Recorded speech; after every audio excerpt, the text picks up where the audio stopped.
And Tamara, could you also allow the recording to run through the question and answer also, so we can record that aspect of the program, as that may contain information that's valuable for those who are not able to attend this evening.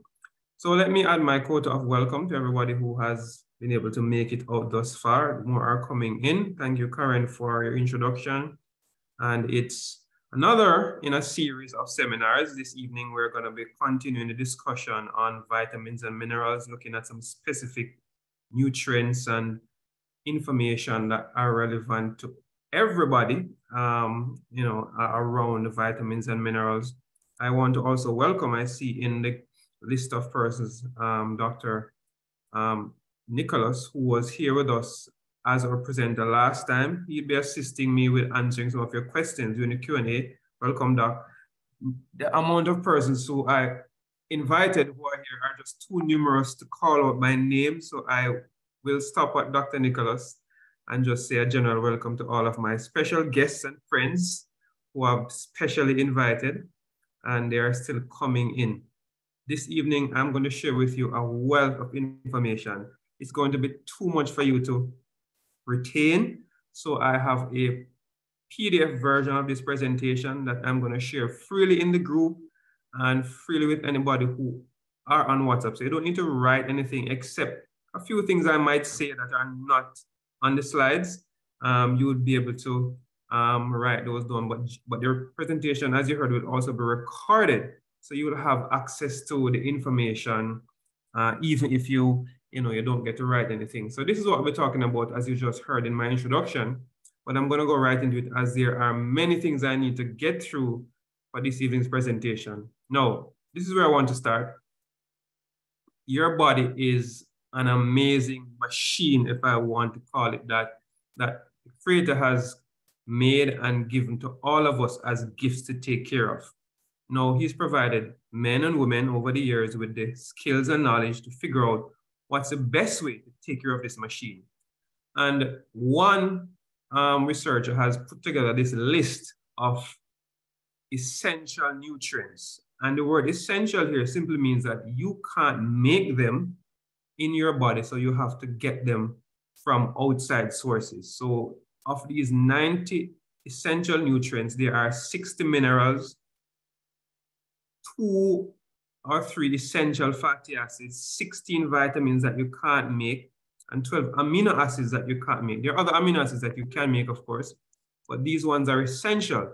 And these are essential for you to get into your diet every single day for your body to function normally. And the more often you go without getting them, the more likely you are to develop deficiency diseases and various health problems. And so the focus even is going to be on how do you know when you're low in a particular nutrient, and how do you go about getting this nutrient in the way that nature intended. So I'm going to go into a few things. Now, here you see what many people would have dreaded during high school, the subject of chemistry and the periodic table. The periodic table is home to minerals. So all of the elements in periodic table are listed here, and many of them are minerals that you actually need. So the red ones are the macro minerals that you need in large amounts, usually over 100 milligrams, and that includes sodium, magnesium, potassium, calcium, phosphorus, sulfur, chlorine. So you know I did get in chemistry because I know all the elements by their symbol. And the trace minerals that you need less than 100 milligrams of are going to include things like your chromium, your manganese, your iron, your molybdenum, your copper, your zinc, your selenium, your iodine, your fluoride, and there are a few others. Yeah, there are many others, as you saw. But this is one reason why it was important to learn your periodic table, so you could understand the relationship between elements and where they are found and how do you get them from different sources. So luckily, I paid attention in chemistry class, and I'm benefiting now from understanding my periodic table. Now, what we have noticed, though, is that many of these elements are going to be residing initially in the soil. So the soil is the home of iron and calcium and magnesium and silicon and all of these. And your plants usually has responsibility of taking these inorganic elements out of the soil, carbonating them, wrapping them in a carbon molecule, making them absorbable and assimilatable into your body so your body can use them. And so what you get from food will depend on what is in the soil. And over the past 100 years, scientists have been tracking, people have dedicated their entire lives to tracking mineral in soil. And we've found that we are experiencing depletion in soil minerals on an extent that is amazing.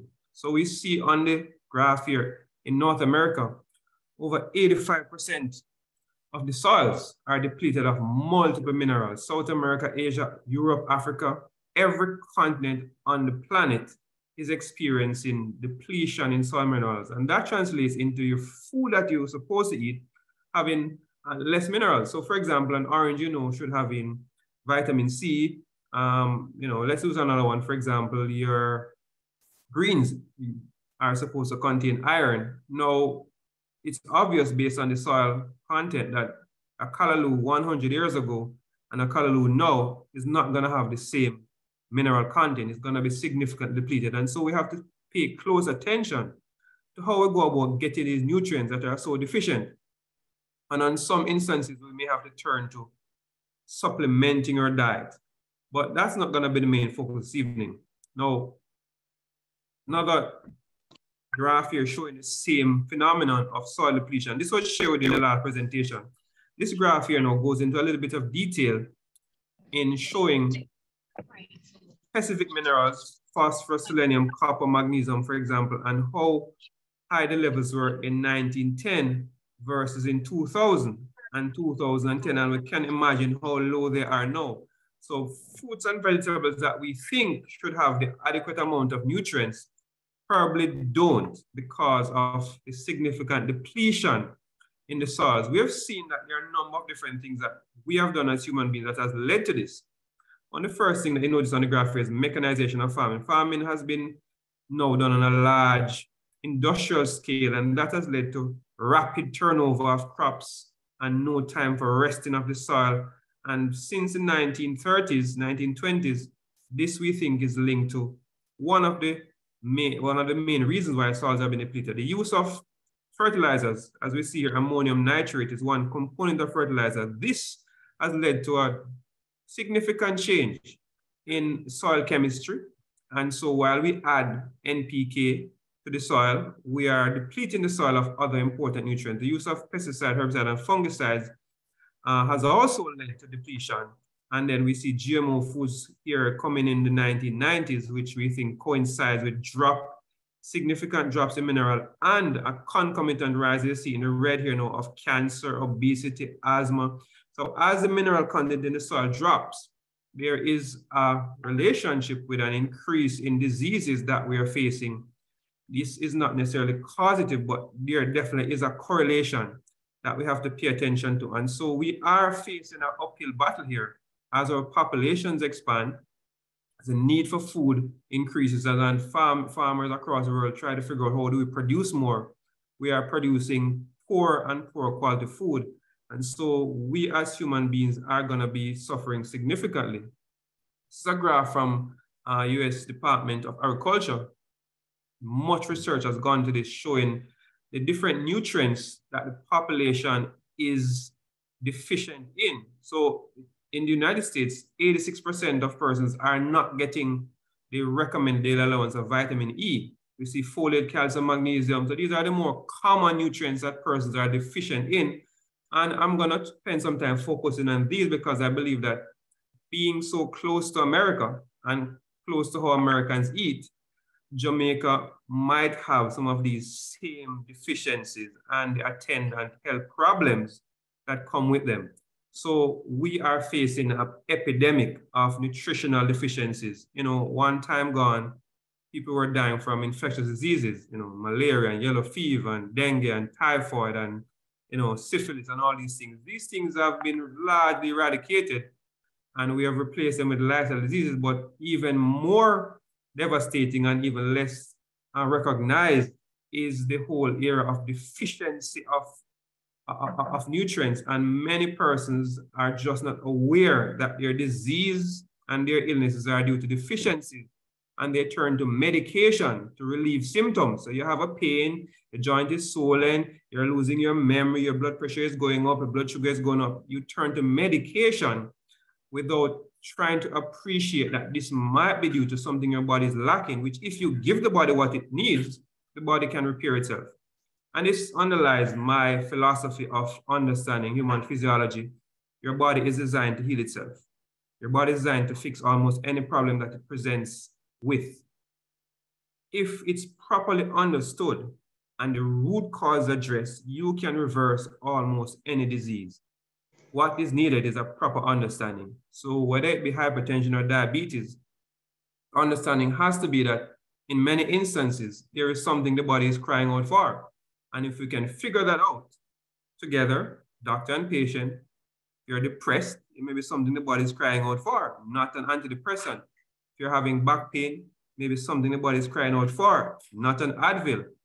And sometimes, if we spend the time to figure this out, which is what we do as functional medicine doctors and as naturopathic physicians, we can together arrive at a permanent solution. So walk with me as we look at a few common areas where persons might have issues.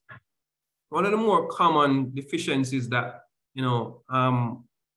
I see in the research, and certainly here in Jamaica, is magnesium. Magnesium is one of those macrominerals that you need about 420 milligrams of it per day. And when deficient magnesium, because it's so widespread in the body and it's so widely used by different processes, you will end up with a variety of symptoms, a few of which would include, poor memory, being irritable, your blood pressure going up. So high blood pressure can be due to magnesium deficiency, moodiness, weak bones and easy fractures, irregular heartbeat, and worsening asthma symptoms. These are just some of the many deficiency signs of magnesium. And if persons recognize this early, they can avoid having to live on blood pressure medication, avoid having to take ginkgo biloba, avoid having to take calcium and different bone mineral supplements, avoid having to take Conquer for their heartbeat and anxiety medication, and instead use up the foods that are rich in magnesium primarily. And those are going to definitely include things like your chocolate, which in Jamaica we have lots of that, and I'll get to that later on. Your different nuts like pistachios and cashews, your pumpkin seed, and your, this is your sunflower seed. You have here sesame seeds and chia seeds, peanuts and ripe bananas. These foods are rich in magnesium. Magnesium can be taken in supplement form, but there are some recommended ones and there are some not so well recommended ones. So I see people buying magnesium in abundance these days, so I designed this slide because I see magnesium oxide as being one of the main ones that people buy. Magnesium oxide is a rock magnesium. It's what occurs in the soil. It's not organic. It's bound to an oxide and it can be produced synthetically by burning magnesium in oxygen. It's very cheap to do, and so many of the brands that you go and buy, and if you look on the label, you'll see magnesium oxide, and that really has very little use to your body, and it's a waste of money. You'll have this slide. So if you're going to look for magnesium, you're going to look for magnesium that's bound to some carbon compound, magnesium taurate, glycinate, L-threonate. Even magnesium chloride is a good overall magnesium in terms of absorption and mineralizing different parts of your body. Magnesium is very important and it's something I want to pay attention to getting. I'm going to move through very quickly because there's so much information here. Calcium is another one that we have to pay close attention to. Calcium has become a buzzword recently. Calcium is known by many of you to be important for your bones. And if you have too little calcium, you may get bone fractures, get osteoporosis, but it's also linked to your energy production as your muscles depend on calcium to work. It's important in the growth of children and it's important in blood clotting. It's very important in helping those clotting factors to work, and so you don't bleed excessively when you get injured. Calcium is very important for your heart and blood pressure regulation. The heart is in fact a muscle and depends heavily upon calcium. but I don't want to go into too much detail. Calcium deficiency symptoms are just widespread, and there are so many symptoms that you could get. Calcium is found abundantly in lots of foods, and calcium is found in their vegetables, which most of us don't have enough of. If you are a consumer of dairy, some dairy can be supplemented with calcium, and I'll get back to that. Many of the foods you eat, like sardine, the bone in it is calcium. But calcium, where you get the calcium from is going to be very important, because research has shown that taking calcium supplements might be very bad for you. Most calcium supplements contain calcium carbonate, and that will increase your risk of heart attacks and strokes and many cancers. Calcium causes calcification, and that is at the heart of atherosclerosis and many cancers in the body. When we're looking for cancer, for example, the breast, one of the things we look for on the mammogram is calcification. In the prostate, we look for calcification, that is hardening of a tissue. And so calcium supplements generally are bad for you to just go out and take unless there is a proved deficiency and you're taking a calcium that's bound with carbon or organic form. We prefer you get your calcium from food. Most calcium supplements are harmful for you and are not fit for consumption. So if you just take calcium for the calcium's sake, throw it in the bin. All right, iron, we all know iron, and we know that maybe 40% of persons are deficient in iron. Most are females. It's more common than not. I think in Jamaica, maybe 80% of our females are deficient in iron, to be precise. Iron is very important for a number of functions, not least of which is to produce your red blood cells, particularly your hemoglobin. Your heme molecule has iron at the center of it, and that carries your oxygen, right? So iron is very important, and if you're lacking in iron, you may have anemia, and that may give you fatigue, pale skin, headaches, dizziness, shortness of breath, the skin may be dry, you may have swelling and redness and soreness of the tongue. You may have restless leg syndrome, where your leg just feel, irritated and things crawl up and down for no reason. You may have heart palpitations, you may be irritable, and your nails may be brittle. Brittle nails can be caused from iron, selenium, or zinc deficiency. So these are symptoms that you shouldn't ignore. They mean something. And when you're iron deficient, one of the very common symptoms is that you start craving for unnatural foods like chalk, like ice, like dirt, people eating tissue. These symptoms called pica are generally signs of deficiency, and iron deficiency is one. People who are lacking calcium may crave chalk. Persons who are lacking magnesium may crave chocolate. So there are lots of, you can look on, sorry I didn't put it in there, there's a very good couple of pictures on Google. You just type in craving deficiency chart, and you see a whole list of symptoms that are associated with various deficiencies. Iron is very abundant in green vegetables and in organ meats for those who eat meat. So liver, for example, is abundant in iron, and your Jamaican callaloo, and even beets and blackstrap molasses, and to a less extent, dark chocolate, mushrooms are rich in iron. You might want to take iron supplementation if you are deficient. I don't generally recommend that men take iron, because you can get iron overload. You can take too much iron that can affect your liver. So if you have an iron deficiency, woman, due to heavy periods and excessive bleeding and so on, I did have a slide on iron, I'm not seeing it, but there are a couple of iron supplementation like HB3+, HB4tex, Sorbifer, Durules, which are relatively okay forms of iron to take. And you might want to supplement on iron if your doctor says your blood count is low and your iron is found to be low. Too often though, anemia is casually diagnosed as iron deficiency. And it's so unfortunate, because there are so many other things that cause anemia, and iron is just one of many. As you heard last week, which I will go into a little bit, copper deficiency can cause anemia. B12 deficiency can cause anemia. You can have anemia from stomach issues, not being able to absorb, iron. You can have not getting the vitamin C, so you can't absorb iron. That can cause an anemia. It can be from sickle cell. It can be from so many other blood disorders, kidney problems. The most common type now we have maybe actually anemia of chronic diseases, where a person, because they're hypertensive, diabetic, have arthritis, have some autoimmune disease, they get anemia as a result of that. And that's very much linked to copper and vitamin D. And so anemia is not just iron. So blood count being low doesn't automatically mean you take iron. Go further and find the cause of your anemia. Now, let me move on to zinc. So we'll have some questions on those.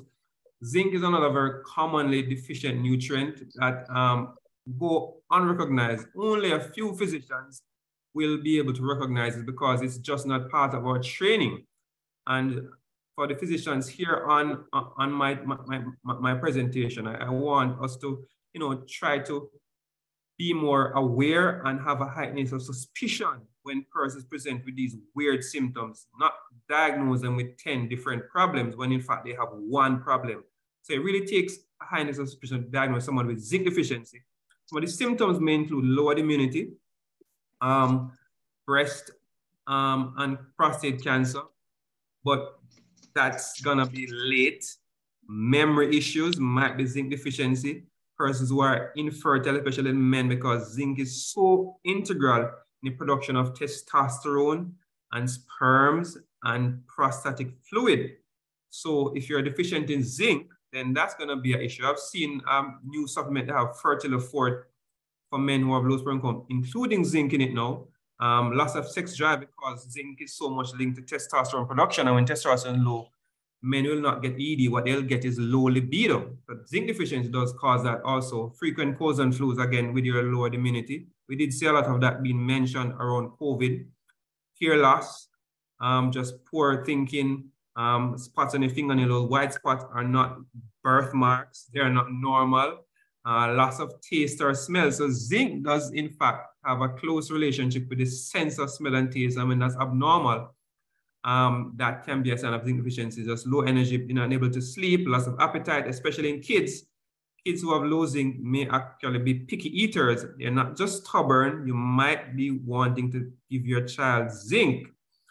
Skin rashes, obviously, like eczemas and so on, and many allergies, psoriasis, sinus problem and allergies. These can be due to zinc deficiency, and zinc is abundant in a number of foods.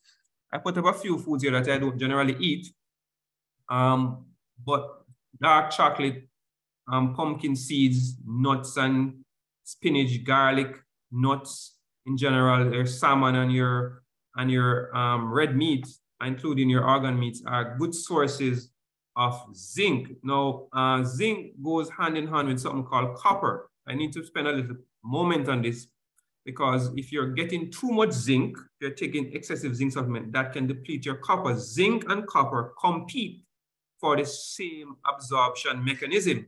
So you need to have a balance of zinc and copper in your diet. If you're taking too much copper, then you're gonna be zinc deficient. So a woman, for example, who was in a copper-containing IUD might need to consider taking zinc because she's getting copper from that IUD, as simple as it may seem, and that may make her zinc deficient.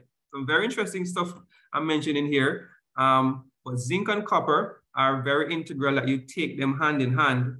A copper deficiency can lead to a number of symptoms. As you see here, copper can cause fatigue, and because it's linked to iron absorption, copper is part of the vitamin C complex. I'll get to that in a minute. So copper is very important in how vitamin C works.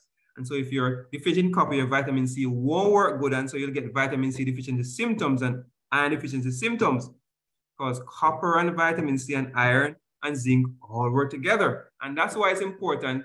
And we're going to emphasize getting your nutrients as much as possible from food, getting them from inorganic sources that are manufactured in a lab that has 1 mineral or 2 mineral or vitamin C in the form of ascorbic acid is not the way to nourish your body properly. You want to nourish your body using whole foods, and guess what? Nature have them in the right balance. You will not find a food that has in zinc that doesn't have in copper. So even though we say, boy, pumpkin should have enough zinc in it, guess what? It has in it also. It has copper, yes, in the right balance. So you'll have a number of symptoms, and I won't go through every symptom because they're on this slide here and you get them in the presentation when you get the actual PDF. So copper is a very important nutrient that you need to pay attention to, and it's again found in your organ meats and in your split peas and in your beans and so on. Your spinach, as you see coming up, your greens are very rich sources. and copper is very important for you to consider taking in the form of these foods. Selenium, again, another nutrient that we need in small amounts.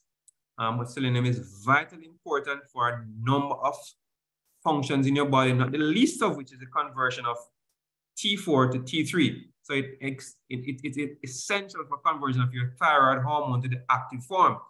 And so persons who are suffering from hypothyroidism, selenium deficiency may be a part of that. Very few persons nowadays have iodine deficiency. As persons have hyperpron and they want me to recommend for them iodine supplements.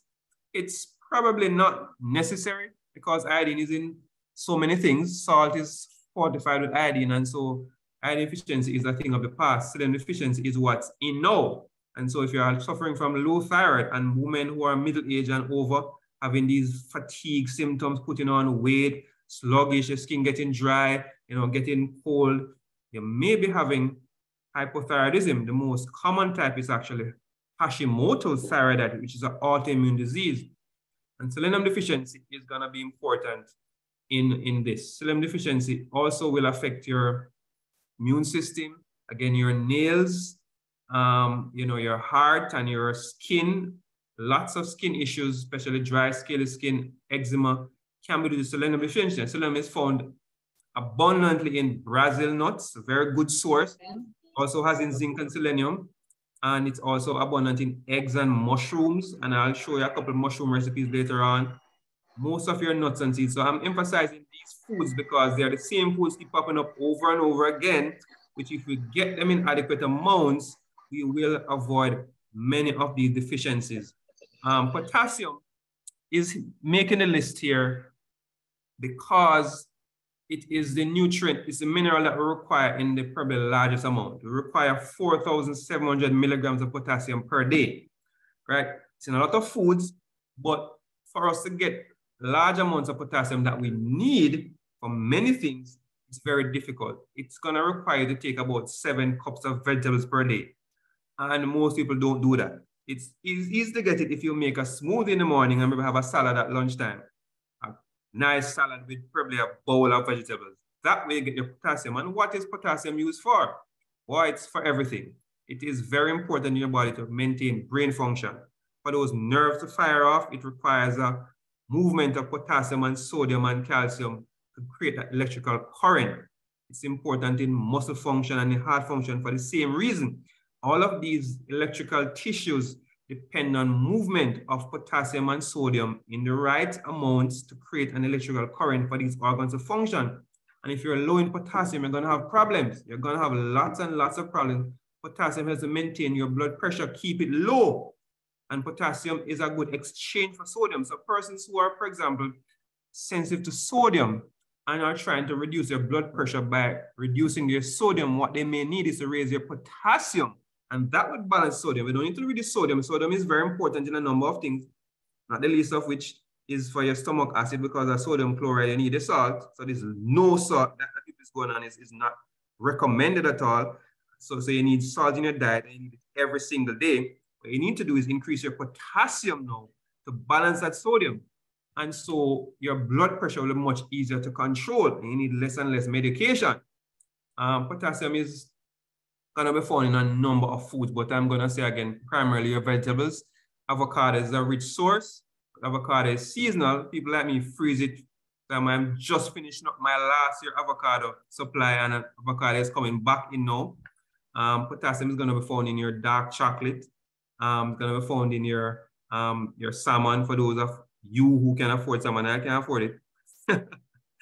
And so the list of foods that contain potassium are here.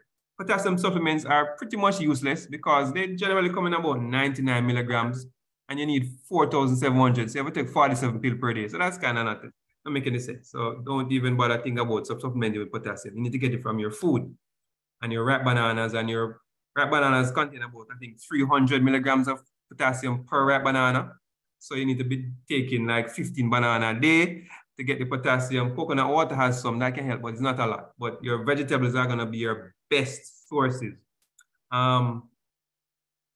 This would have come a little earlier, so we'll skip over that. What I'll make mention of here, though, is salts, especially sea salts, your pink salt and your Celtic sea salt right here, are good sources of macro and micro minerals, so they can supplement. And these are kind of inorganic sources. They are not bound with carbon, so they're not necessarily best absorbable forms. And you see the room going with 278 tomorrow. Increase room tomorrow. Room going up to 300 now. I'm so pleased so many persons would have joined us. So salts are a great way to supplement your diet with minerals.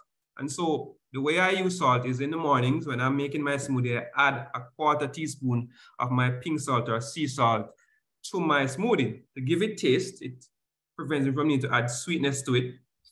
And it's a rich source of a number of minerals. Celtic sea salt have over 80 minerals, and so does pink salt. Not in large amounts. They primarily have sodium and chloride, but you do get trace amounts of your minerals, and that will help to prevent and ward off deficiency diseases. So your sea salt and your pink salt are going to be must have in your kitchen. So everybody who don't have it, please today go out and buy pink salt or Celtic sea salt and replace that. Replace your regular table salt with that. These salts don't generally contain iodine, so you will need a little table salt on it, but you eat out every now and then, so you probably won't have a problem getting your iodine, right? Or you may want to go for your 50 vegetables. Now, vitamin D. Now, so I'm just picking out a few important ones, guys. I cannot go through every single one, but vitamin D is probably the most important vitamin that we will talk about this evening. That's the most important vitamin. Vitamin D, if you do a study, it's been researched widely. If you go online and go on PubMed for my physicians who are they talk here, you'll find maybe 60,000 research articles published on vitamin D. It's been widely researched. Vitamin D is able to influence your DNA in a special way. It's in fact a fat soluble vitamin and maybe better characterized as a hormone because it's able to enter into your cells, enter through the nuclear membrane into your nucleus, bind with your DNA and modify it. Up to 3% of your DNA is under the control of vitamin D. This vitamin controls many functions. And too often, too many of us, even in Jamaica, are deficient in vitamin D. Lots of us are deficient in vitamin D. You really need about 40 to 60 millimoles per liter in your blood. And that is going to be reached by you taking in about 5,000 to 10,000 of vitamin D per day, right? Vitamin D is very hard to get from food. I will tell you that. Sunlight is the best source, but most of us work and live indoors. So the food that are here, your mushrooms and your organ meats and your egg and other things are good sources, but vitamin D is very hard to get the amount you need from just food. You need sunlight or supplementation. Vitamin D is needed about 5,000 to 10,000 IUs per day. So these ones you see on the market that has 1,000 and 2,000, they are insufficient. You need 5,000 to 10,000. I take 50,000 once a week, and then I give a break every now and then and go back to 50,000 to make sure that I am not deficient in vitamin D. You can get too much, but I've never seen anybody with too much vitamin D. I see people with low vitamin D every single day. And the symptoms of low vitamin D are going to be inability to lose weight, just overweight, excessive sweating, tired easily, stomach and digestive problems, getting sick very often, joint pains and arthritis, dry skin, high blood pressure, because vitamin D is so much integral linked with calcium absorption and with magnesium. And when you have low vitamin D, you don't absorb these nutrients well. And so you have all of these down the line domino effect consequences. So you need to have all the nutrients in your body balanced. For vitamin D, I have a few supplement brands here, and here's where we get to the brands now. Brands of vitamin D use is very important, and there are some brands that I recommend based on my research and experience, and here are a few of them. So Ancient Nutrition from Dr. Josh Axe is a very good brand for all nutrients across the board, and he has a vitamin D here that's paired with vitamin K2. Vitamin K2 and vitamin D in many researches has proved to be a very good combination. And vitamin D without vitamin K2, some would say, is a sin. You shouldn't take one or the other. The research is conflicting. but there is research that suggests that there are benefits to vitamin K2 and vitamin D to help prevent heart disease. Because vitamin D is a calcium. Calcium can affect your blood vessels if it's not in the right form. The vitamin K2 is going to be able to build up that complex that will take calcium out of your tissues and take it to your bone, where it strengthens your bone. So vitamin K is very important for your bones. It's not just for blood clotting, guys. Very important, vitamin K2. So Ancient Nutrition, this brand Buried Treasure, has vitamin D3 in liquid in 2000 IU per teaspoon. So adults, you're going to take 2.5 teaspoons of this one. This is mine. This is a vitamin D5 50,000 that I take once a week. And this is a Nordic Naturals brand. Thorn is another brand. Garden of Life, Pure Essential, Metagenetics. These are brands that I can recommend, closing my eyes, knowing that all of their products almost are going to contain organic, plant-derived nutrients and not synthetic vitamins. 90% of all vitamins in the vitamin store are synthetic and are very limited use, if not harmful for you. So buy brands that are saying organic, plant-based, and are paired with carbon. So you want to look for things that have like citrate and L-threonate and nothing within the oxide and carbonate. Those things are natural. They are not what you should be taking. So be very careful. These brands are going to be a little more expensive than other brands, but it's worth the money. We turn over to vitamin E. Vitamin E is another vitamin that I need to pay a little attention to, because vitamin E has been shown in research in supplement form to be harmful and increase the risk of cancer. And there's a very good reason for this. So before I get to this part, let me go to the next slide. Vitamin E exists in nature as tocopherols and tocotrienols. And tocopherols has 4 forms: alpha, beta, gamma, and delta. Same with tocotrienols. Most vitamin A supplements will have alpha tocopherol as the sole representative of the group. And then they pass that off as vitamin E, and they do the research with that. Same thing with vitamin C. Vitamin C is a complex of coenzymes and enzymes and minerals like copper, and they take ascorbic acid and pass it off as vitamin C and get that in your different vitamin C brands, which are practically useless. And so they have to give you a whole heap. So really and truly, vitamin C you buy in the pills, you get 1,000 milligrams because it's not absorbed. So they have to give you a whole lot because it's crap. If you really get the real vitamin C, you don't need that much. Another one that's commonly used in that way is vitamin B12. So B12, you might find it in cyanocobalamin, which is the synthetic useless form. If you have that in your house, throw it out. You have another form they call methylcobalamin, which is the natural form. The forms that have cyanocobalamin, you look on the label, you'll see 5,000% of vitamin B12. Why would they have so much? Because the absorption is so poor, they have to put a whole heap of the synthetic in it for you to get a little bit out of it. Take vitamin B12 in the methyl form. The cyano form is bound to cyanide, and when it gets released in your body, it releases cyanide. Now, the research will show that the amount of cyanide released is minimal and probably is not going to kill you, but cyanide is a poison, and I really don't want any of it in my body. So when you're buying a B12, choose carefully. So vitamin E now, if you're buying a vitamin supplement, it must say full spectrum or a plant-based vitamin E. Do not buy alpha-tocopherol. It is harmful. It will cause disease. It's been proven by science. And so many doctors will say vitamin E, you should take it overall, but you actually need it in the right forms. So this brand, for example, Thorn brand, has mixed tocopherols. It doesn't have the tocotrienols, so it's not even complete. So try to get a complete vitamin E with tocopherols and tocotrienols, because this, for example, is going to be important in supporting your ability to have kids, women. So many people are infertile because they have vitamin E deficiency and they're not able to produce all the hormones needed to regulate a pregnancy properly and to produce the sperms. Vitamin E is an antioxidant. It's very important to protect your cells from free radicals. And so vitamin E helps prevent aging and damage in many tissues. So that's why vitamin E is a big thing to put on the skin. Vitamin E oil, to put on scars and in your lotions and in your different skincare products, because vitamin E prevents aging and reverses aging because of its ability to get rid of damaging antioxidant from your body. It helps your body regenerate selenium, regenerate glutathione. So vitamin E is very important to protect you from cancers and nerve damage, keep your blood cells healthy. It helps to keep your brain function, slow down Alzheimer's disease. Vitamin E deficiency is linked to Alzheimer's disease. We're now at 300 people for the first time. Wow, this is amazing.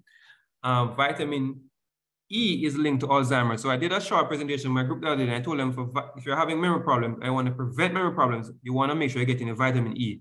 What you need to do is get a handful of nuts, like close the face around and have that 2 or 3 times a week. Just chew them up or put them in your smoothies. You don't need to be eating lots of nuts, but nuts are a rich source of vitamin E. You don't need a lot. You don't need to go out and buy a whole big pack of cashew. But your almonds are going to be very important. I'll get to almonds in terms of something called phytic acid in a sec. But vitamin E is essential for a number of functions, and nuts, avocados, greens are going to be rich sources you can get them from, right? B12 and folate, I did mention that already. Now, folate, I don't know if Dr. Parkins is on, but Dr. Parkins is a gynecologist.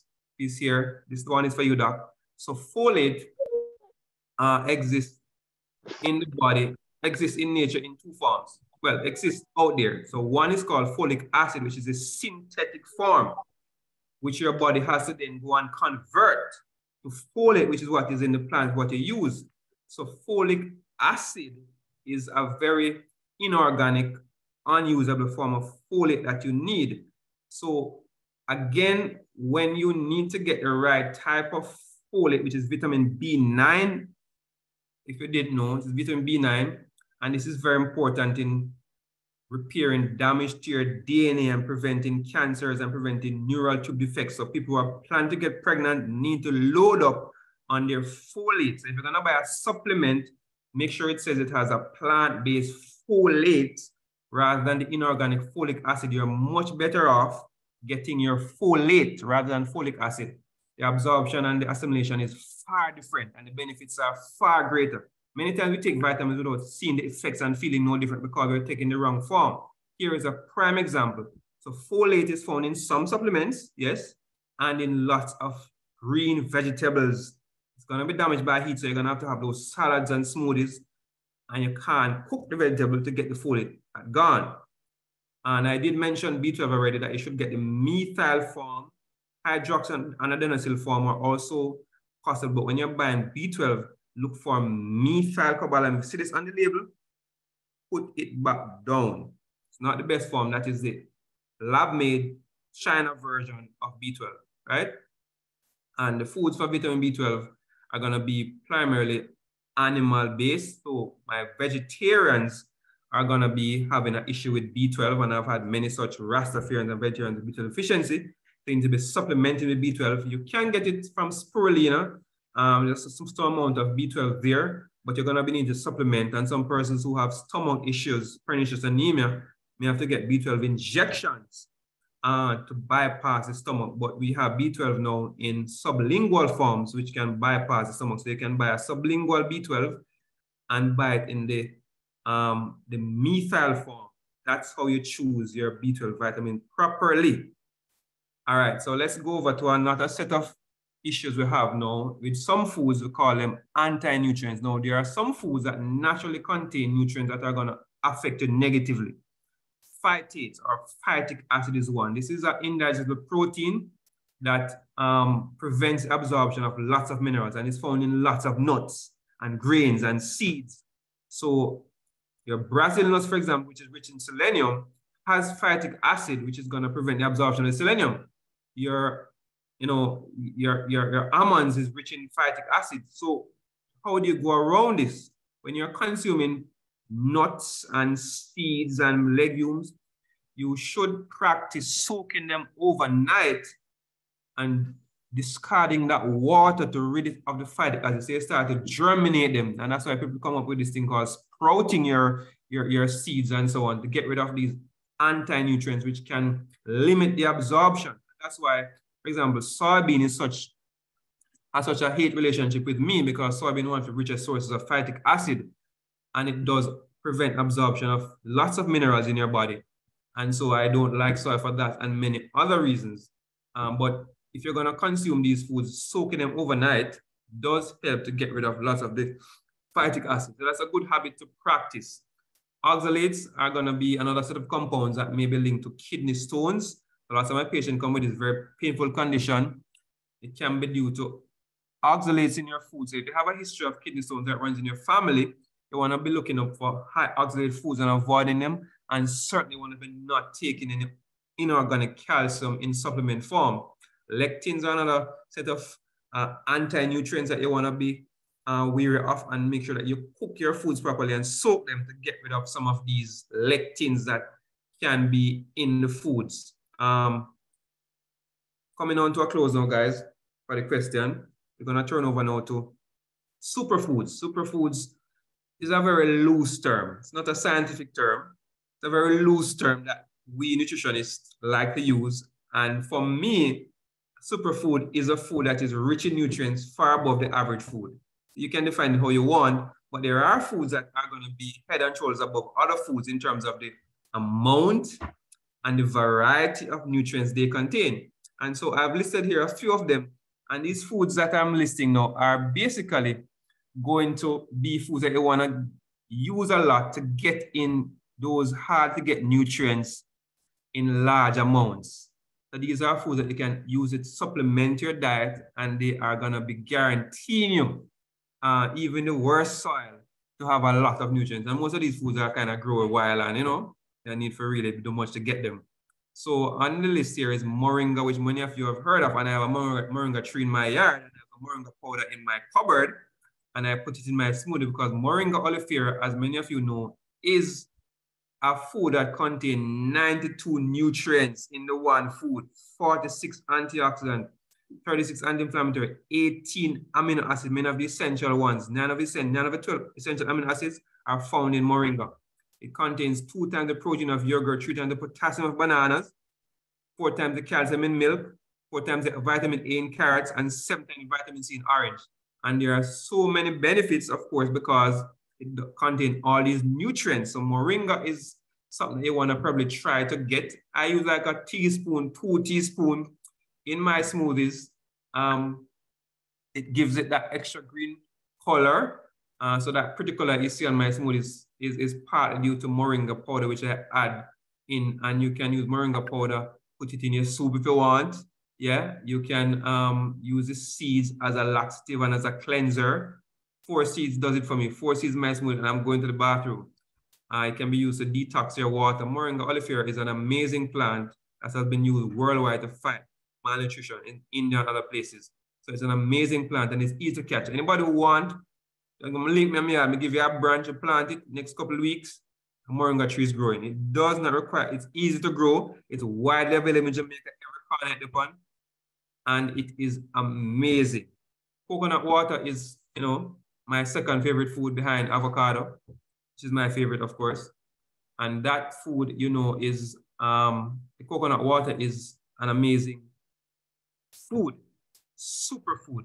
It's said to be isotonic with blood plasma, which means it contains the identical amounts of nutrients in terms of minerals that are basically the identical proportions that is in your blood plasma, as the water part of your blood. Yeah? And it can be infiltrated or given in a drip, which is actually in World War II in the Pacific Islands, Polynesia, when the soldiers were injured and they were getting dehydrated from blood loss, they would string up an IV line in the coconut jelly itself and run the coconut water straight into the vein to rehydrate soldiers. It's that easily assimilated. It doesn't require any digestion.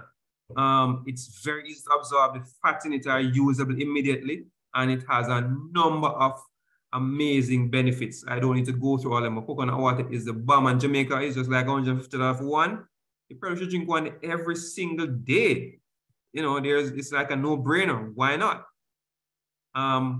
Here is spirulina, not my favorite food. Probably my least favorite food because of the taste. But it's an amazing superfood in terms of the nutrition it contains. A 10-gram powder of it will contain vitamin B3, vitamin B6, magnesium, phosphorus, B2, proteins, there are many nutrients in spirulina that are going to help to supplement your diet and ward off. So see these foods now is like a cure-all. So if you're deficient in something, you're not sure what you're deficient in, you're feeling sick, I don't know why you're sick. Starting to use these foods in large amounts will gradually get you better without even know what to get it better from. Faster than medication. So when you start nourishing your body with these foods, you start healing yourself of things that were on you for many years and you never could have figured it out. And Dr. Thomas could never have figured it out because many of these things that we have deficiencies for, we have no test for them and the symptoms overlap. And so it's very difficult sometimes. We have to do trial and error to figure out exactly what persons are deficient in. Bee pollen, not very popular, but it's an amazing food because it contains, as you can see on the side, the right-hand side, many nutrients, including potassium, magnesium, calcium, phosphorus, zinc. It's a rich food. The bee pollen is actually like the sperms from the flowers. Those are what gonna go on to make new plants. Yeah, so the pollen, what the bees pick up and lands on their feet and they take it into the hive and drop it off as they're going in. The farmers collect it and sell it. Very expensive, but it's a very good food and has multiple nutrients and lots of uses. And many of the benefits are here listed as being anti-inflammatory, antioxidant, help with allergies. Yes, so they can help to counteract allergies, but pollen, as you know, is a very highly allergenic substance. So using principles from homeopathy, bee pollen can be used to reduce allergies, but some persons react to it by the initially, so you have to take small amounts. Now, here is the ultimate superfood for the non-vegetarians. This is the egg. Egg is like a whole organism in one like a shell. So this egg is going to become a chicken. And this chicken, which is an animal, will require every single nutrient that you need as a human. So in this egg, which is not, the egg is not going to take in anything for the chicken to born. The egg has everything already in it. This is the ultimate superfood. And you will have name the mineral, name the vitamin, it's in the egg. The only thing won't be in the egg would be maybe vitamin C, but everything else that they can think of will be in the egg. And having an egg or two or three or four organically grown eggs, because many of the eggs we get in supermarket are grown on GMO corn and GMO soy, you know, in these chickens, in these cubs lock up, you know, like they are prisoners. So if you can get organic eggs or from the country, get some common fold egg, this is an excellent way to nourish yourself and your kids. So our grandparents and parents know what they were doing in giving us those boiled eggs every morning. It's an excellent superfood. My third favorite food behind the coconut water and the avocados has to be chocolate, cocoa. Yeah, man. So some people will give cocoa a bad name because it contains some caffeine-like substances, but when I watch them, cocoa is so amazing in its content of potassium, which I said it contains lots of, but copper, manganese, magnesium, zinc, potassium, selenium, iron, a little bit of calcium. It contains amazing fats. It's good for your hormones. It's good for your mood. It tastes nice. Chocolate tea. My chocolate tea generally having coconut milk, having some almond butter, some vanilla, some nutmeg, a little bit of honey, a little bit of sea salt. My chocolate tea is amazing. My chocolate drink is even more amazing. With all of these things together, that's an amazing drink that will supplement my lunch or dinner or breakfast, whatever mood I'm in. But chocolate is a food that is going to be a superfood to help you get those trace minerals that you so badly need and you cannot get from many other sources. Noni is another food that I want to introduce here. More rich in a lot of antioxidants and anti-inflammatories rather than minerals, but it does contain some selenium and a few other things. So it's a food that many persons have come to use for their arthritis and various inflammatory conditions. And I wanted to just include it here. Aloe vera, not my favorite food, my second least favorite food behind spirulina. I hate this thing, but I do use it. It tastes really awful, but it is amazing for your stomach. It's amazing to boost your immune system. It's amazing to reduce arthritic pains. It alleviates various stomach issues, helps with hair growth. It's good for your skin, lowers your cholesterol if it needs lowering, which most time it doesn't. Talk about that in a future presentation. aloe vera is amazing. So if you're gonna take some nutrients, there are a few that you probably can try.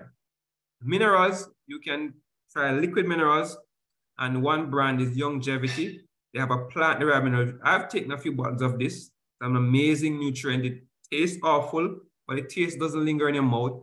It's rich in various plant-derived minerals. So it's actually in carbonated organic form. They have another one called Buried Treasure, which does a mineral complex. That company does an amazing mineral complex. And this nano-minerals, you know, another chelated and organic mineral formula. So these are two brands you get on Amazon and some health food stores. Not the cheapest, but certainly the best. Berry Treasure does have excellent liquid multivitamin. So does Longevity with your tangy tangerine. Ancient Nutrition does a very good multivitamin. So when you buy a multivitamin, look for one that says whole food, one that is derived from whole foods, not from oxides and carbonates, right?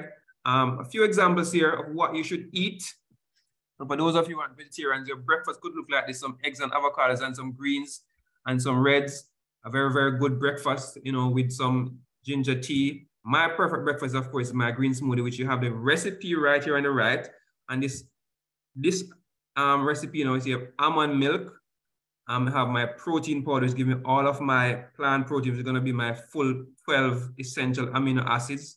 My right banana of my potassium, my celery, my kale, my cucumber. These are all greens. Of my potassium and all of my minerals and my fiber. My almonds again for my selenium and my healthy fats and so on. My almond butter again for taste. My pumpkin seeds and flax seeds again for my minerals right there. And I'm gonna be adding in sometimes avocado when it's available. Extra fats and extra fiber, soluble fiber. My cinnamon and for my taste. Cinnamon helps to reduce my blood sugar also. My pinch of sea salt, which give me extra minerals. And this is a very mineral rich, fiber rich, vitamin rich, amino acid rich, and flaxseed, of course, contains your ALA omega-3. So I'm having my fatty acids going on here. So this is my complete meal. This I've covenanted to have one of these probably every day for the rest of my life. This is my perfect breakfast. It's right on my desk, as you can see. And here are some other rich Jamaican foods that you can have without breaking the bank, that are going to basically be nourishing your body. Your ackee is an excellent source of saturated fats, plant fats here. Vegetables, these are some curry beans, various beans you can curry, broad beans, chickpeas, of course, soak overnight, of course. And these are excellent nutritious dishes that are not expensive, that are going to be rich in all the nutrients that you need. Moving on to some more. It's another nice salad with some quinoa and vegetables and beans again. These are some wraps, and if you know, into wraps, you can put anything in a wraps and make it delicious, pretty, enjoyable. Salads with fish or chicken or vegetarian, whichever way you want it. On your salads, make sure to add your olive oil or coconut oil, because many of the vitamins they're trying to absorb are fat soluble vitamins. They are A, D, E, and K. These will need you to have fats in your diet to absorb them properly. Your bile salts can dissolve them and so on. Soups are going to be a great way to get your nutrients, soups and stews. This is mushroom. We don't consume lots of mushroom in Jamaica, but you would have seen many of the slides I showed with nutrients are going to be found in mushrooms. So button mushrooms are pretty inexpensive, and they have shiitake, which is S-H-I-T-A-K-E, and they have maitake and cordyceps mushrooms. These are medicinal mushrooms, but button mushrooms and shiitake mushrooms are really nice to cook with, and something that we could try out to ensure that we get in the nutrients. Mushrooms do have a little bad side. There are some persons who would advocate for not using mushrooms, but mushrooms do have benefits too, and they are very good for your immune system, cancer fighting. On the prettier side, we have a little vegetable salad here. This though is my favorite in the middle. This is a chia pudding. Chia seeds are going to be rich in your omega-3s and your fiber and lots of nutrients. Adding some coconut milk or almond milk or whatever milk you have, soaking it for an hour in the fridge, and then adding whatever fruits you want to garnish it is a beautiful dessert or a snack or a meal, because chia seeds swell inside of you and it fills you up. And it's an amazing way to get that satiety that you need without consuming too many calories. And over here, I have a very nice bean and fruit salad and seed salad. So this is some coconut milk again. It's some pecans and cashews and pumpkin seed and ripe bananas. So this is an excellent way to have your fruits and nuts in one meal to get in all of your minerals and your potassium in one go. So you can be creative. These are some vegetarian meatballs. So I'm going to invite, I don't know if she's listening, Kim, you're going to be invited one week to come and share with us. And whoever cooking in vegetarian realm who can cook pretty vegetarian meals, we're going to have a presentation dedicated to just cooking, where we can learn some of these beautiful recipes, because them are something here are very, very delicious. Even who don't like vegetarian, when they see these things, yeah, man, we eat this. This look good. Yeah, so these are creative ways that you can make your vegetables taste and just look great. I think this is the end of the presentation. Karen, you have any comments before we go into question and answer? That's an hour gone. Absolutely, absolutely. Wonderful, wonderful, wonderful presentation there by our Dr. Orlando Thomas. Very comprehensive indeed. I want you to show him some love in the chat as we get ready for our question and answer segment. And Dr. Nicholas, you can unmute as we go into, so you can help answer some of these questions. Okay, good evening, everyone. Welcome, Doc. Yes, I'm here. Well, while we wait on the questions, Doc, if I could add something. Yes, please. Some recent research out of Europe, the EU, is actually highlighting that B-complex and fish oil is outperforming the newest drugs for dementia and some SSRIs. So that is quite interesting, right? But for those who are using fish oil, it must be molecularly distilled, because they are finding that the fish oil and the cod liver oils can be loaded with toxins. So you must see molecularly distilled on the label. For the omega-3 fish oil. Yes. Excellent. And not surprising that, because we know dementia is going to be not due to deficiency in SSRIs and many of those drugs. It's going to be due to persons just not having the right nutrients for their brains to function. And the principle is that once your body is deficient in something, give the body what it needs to repair. The body can repair, you know, whatever problems it has. So yes, people, omega-3 deficiency, vitamin B deficiency, and cholesterol deficiency, Doc, yes. can cause dementia problems. Person taking cholesterol drugs, dropping the cholesterol levels too low, that can cause dementia problems too. Exactly. And we should stop seeing cholesterol as something bad, but it's actually a wonderful hormone that the body produces for many functions, even to produce testosterone. Yes. All right, Sandra is on. Sandra, your time to ask a question. Sandra, question you last time. It's just questioning us again. Go ahead, Sandra. Thank you, Dr. Thomas. Well, my husband has just gone over to being a vegetarian. Amazing, amazing, amazing. Yes, sir. So I need to know more. Where can I get all these products? Because you're going so fast. I know it's being recorded, so I'm gonna ask about where are the centers I can get these things to buy. I'm just learning to do vegetarian meal. Well, listen, Sandra, you can start in a market, you know. Spanish Town Market, Coronation Market is a good place to start. You don't have to go to a health food store and buy the most expensive supplements. The regular Jamaican foods that we have are amazing. We have abundant organic foods being sold in our markets, you know, and many of the farmers from the country just pick off the tree and bring them come. So you could start there, but yeah, you could link me for more. Are you in the group? Yes, I'm in the group. All right, so I'm going to be asking for my vegetarian friends to be sharing some recipes and some places where they can get organic foods from and who them have. So if you have a farmer that's near that sells organic, share his number so we can call him too. So the group should be a very, very rich resource for those who want to go in this direction. That's it, Sandra? Yes, sir. Like the chia seeds and all of that. So, well, they said they will share it. Well, the chia seed and them things, I can get them from my store, man. Okay, all right. Sounds good. Thank you. Right. Dr. Thomas Zoom host too. I think he was actually one of the first persons Zoom host too. Yes. Hi, Doc. How are you doing? Great. Yes, I haven't seen you in a long time from you were a teenager. Who's so this? This is Donna. I used to go to Spanish Town Church, and I'm happy to see that now you're a doctor. Hi, Tamara. I'm a plant-based. Hi, I'm plant-based-tarian, and I'm on my path now to study naturopath.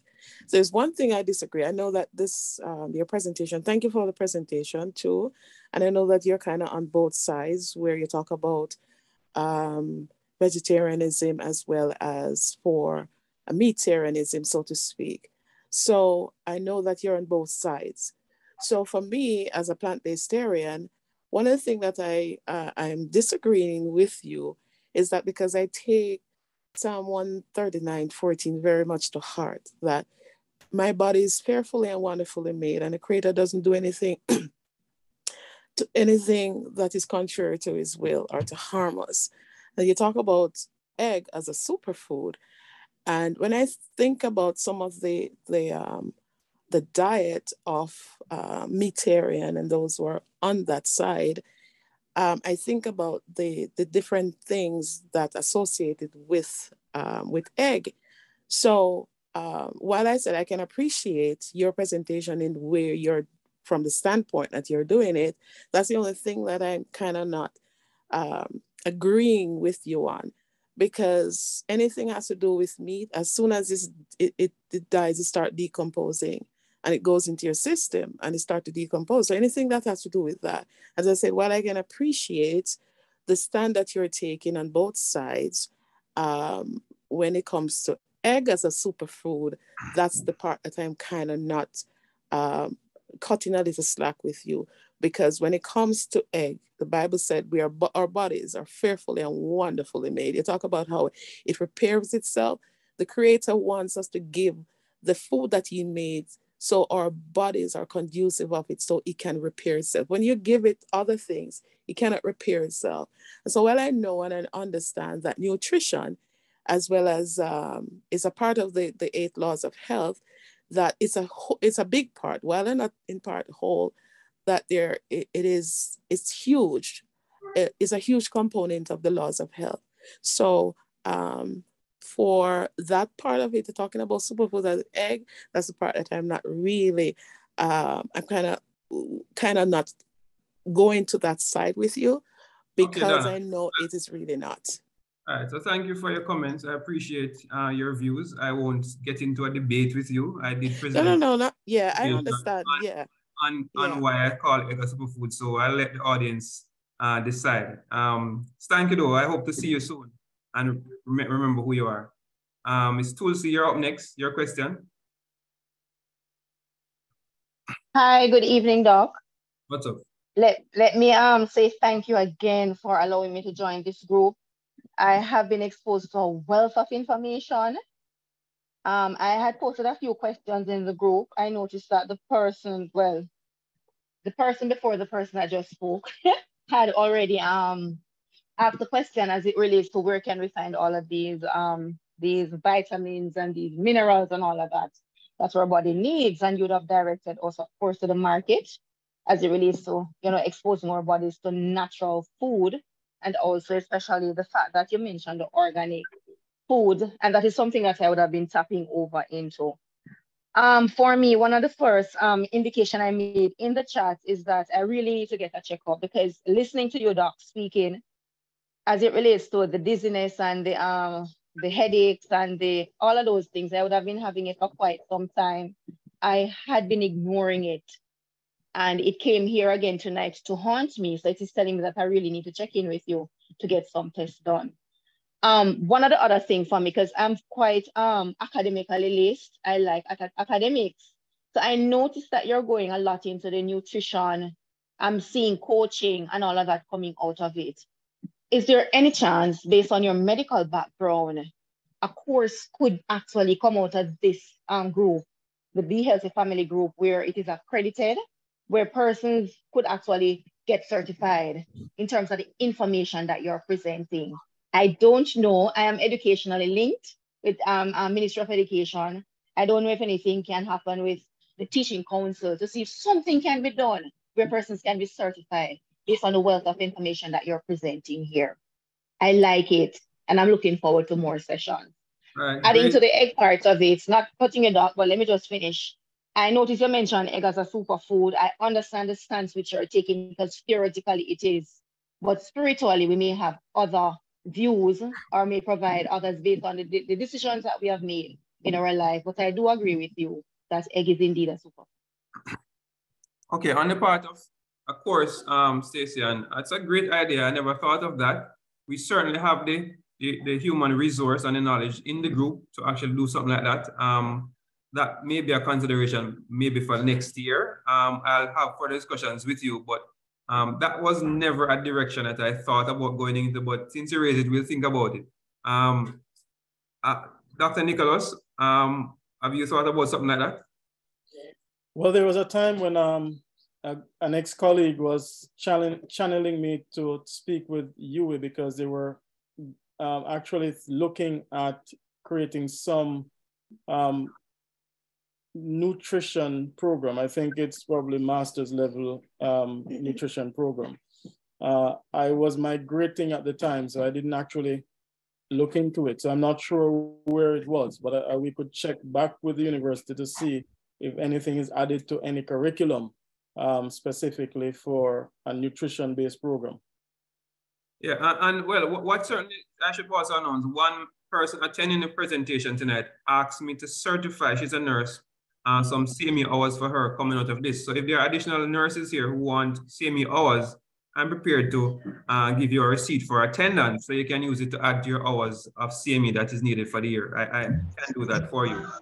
But yeah, going forward, we'll definitely look at, making this formal, but right now we're just sharing. Next person is Miss Anderson, Prophetess Anderson, your time. Good evening. Thank you so much, Doc. Just before you talk, Prophetess, I am asking guys if you are, like, when somebody is going to talk, just do the courtesy of muting your mic and allow that person to speak. It just makes it easier and prevent any feedback. Thank you so much. You can go ahead. Thank you. I am so happy to be here, very grateful. I don't know anything about you guys. Would love to know where to find Doc. My girlfriend actually sent me this invite on WhatsApp, and so that's why I'm here. And I just want to know, where do I find you, Doctor? How can I speak with you off the air after tonight? Where are you? Are you in Jamaica?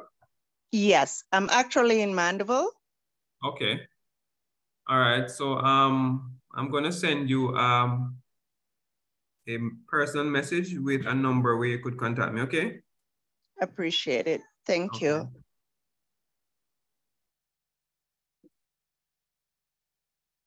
All right, Niveen, your time.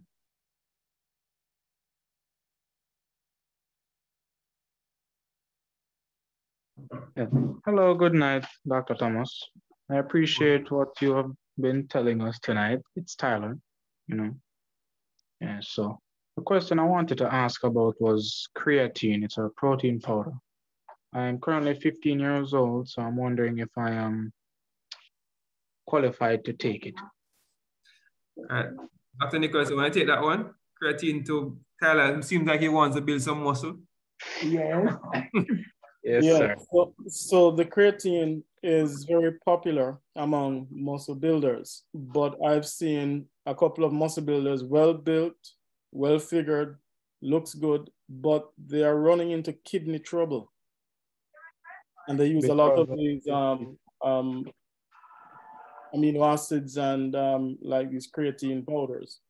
So one wants to be very careful with these individualized synthetics, right, to build muscle. Getting a very balanced diet with phosphorus and so forth will actually help to build muscle as well, organically. So I'm not a big fan of these because I've seen healthy looking people, right, who are professional bodybuilders. I know this Kenyan young lady in Virginia that I see, one of my clients, and she's well built, champion, but she has severe kidney disease because she used these creatinine and so creatine powders. So one wants to be careful with using these to build muscle. So right. nature knows best, right? So get your whole foods, and you're young. So you'll pump that iron gently with your whole foods, and you'll see those muscles built naturally. All right, so Tyler, I'll also add that yes, creatine is very popular and it works in terms of building muscle, but as Doc pointed out, it is harmful. It has many side effects, and the kidney issue is just one. If you're gonna use it at all, I heard a bodybuilder once say to his friend, you know, somebody asked him, why do you go so hard and push your body through so many you know, things to get to where you are now? Why do you take all these supplements? And he said to him, would you rather live your life 40 years like a lion or 8 years like a giraffe? And you know, so he said, I want to be a lion. So when you do these extreme things to get to a body that you want, yes, you look amazing, but you are in fact shortening your lifespan and shortening the health of your organs. There is a sacrifice that you're making, Tyler. There are benefits, but it's a sacrifice. You will have consequences, no matter how minuscule, from taking these inorganic supplements. Creatine, if you're going to take it at all, the first rule is that you must consume extra amount of water, and you should not exceed 5 grams a day. That's the maximum. For you at 15, maybe 2.5, but I would say, as Dr. Nicholas says, try to avoid it. There is a price to pay. Next question, that is Shantoya. Good night, everyone. Thank you, Doc, for the presentation. It was a lovely presentation. I really got a lot of information from it. Oh, speak to me. Speak to Daddy. Ryan, Daddy. Ryan, mute your mic, Ryan. Thank you. Go ahead, Shantoya. Yeah, so my question is, how do you explain the HB being normal, but the RBC is low? And can you get iron deficiency symptoms even though the HB is normal? You said the HB is normal, but the RBC is what? Is low? Yes.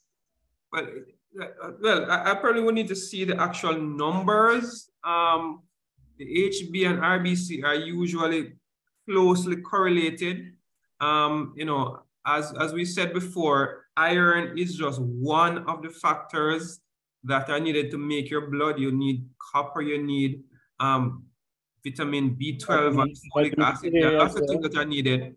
And so your iron, your anemia, if you do have anemia, iron deficiency. And with iron deficiency anemia, you might see a low HB and a low RBC, but with other types of anemia, the numbers may not be aligned. So we may need to consider if something else is happening with you beside iron deficiency when we see that picture. But I need to see the numbers and see the other numbers, see the individual, you know, the MCV, the MCHC, you know, all of those numbers need to be looked at to come to a conclusion. So those two bits of information they gave me wouldn't be sufficient to say, you know, I can come to a conclusion, but I need to look at the numbers. So you could WhatsApp me a picture of the results, all right? Okay, will do. Thanks. All right, Asha. Good night, Doc. It's Aisha, actually. Okay. My question is, do you have any information regarding to bush cabbage and its health benefits? Regarding what? Bush cabbage. I'm not sure that to know what bush cabbage is. Bush cabbage, that's a green, that's regular cabbage? No, it's not one that you see in the market, but it's grown like wildly or so. Okay. May I? Go ahead. Hello, Ella. Walker here. Yeah, Ella, man. All right. go ahead. Bush cabbage, go ahead. Bush, yeah, man, help you out. Cabbage have some good health benefits. It have certain level of iron inside of it. It grow tall. It doesn't fold. It grow tall. That's the one you're talking about? Yes, there are that's the different one types of bush cabbage. Is it yes, the one that grow tall and it doesn't fold? That's the one you're talking about, sister? Yes, that's the one. All right. It have certain rich iron content inside of it. if you notice, most of the time with that cabbage, some fine worms always eat that cabbage. The iron in it is extremely rich. And it good also for iron anemia. Okay, thanks a lot. That's the only thing it has? No, it has a small percent of mineral is also in that cabbage. And that cabbage also have things in it that is good for cholesterol. High cholesterol. Yeah, and as with any vegetable, you're gonna have a lot of fiber. You know, so it helps to flush your digestive system, so it can help with, you know, constipation and so on. But yeah, the information on bush cabbage is limited. I'm on the internet looking limited, not a research. So but it's a vegetable that, you know, I probably have had it before without even knowing it. So it's something that you can have, but I wouldn't say go and focus the whole diet around bush cabbage. Have a variety of greens and yellows and reds and so on. Yeah, Dr. Nicholas, you had any information on it? I don't have any information on the bush cabbage. The herbs were made for the service of man. One wants to be a little moderate when they're using these. Cabbage has a wonderful property of mopping up excess estrogen in the system. So cabbage is good for the estrogen-dependent cancer people. Cabbage in any form, the Brussels sprouts, the bush cabbage, the regular cabbage, the cauliflower, right? All the cruciferous vegetables. But in terms of how we use the bush cabbage, I would say don't overdo it, be moderate, right, with it.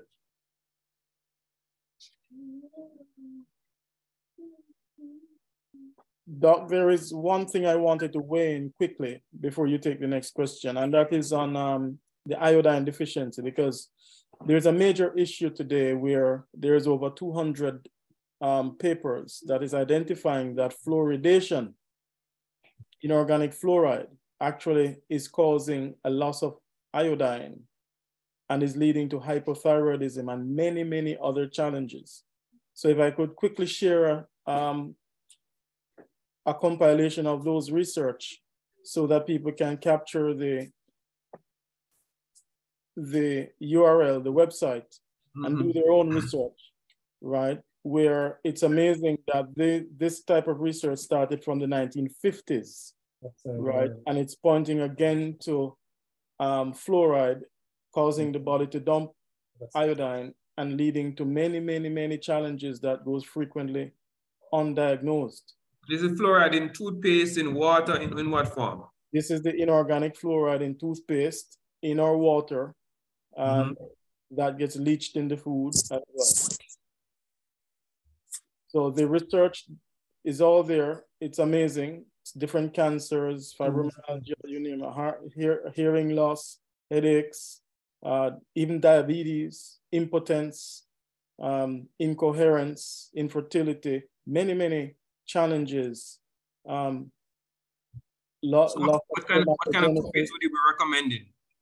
So toothpaste that does not have fluoride is as good, right? Or even better, right? So you have like the Uncle Harry's all natural tooth powder.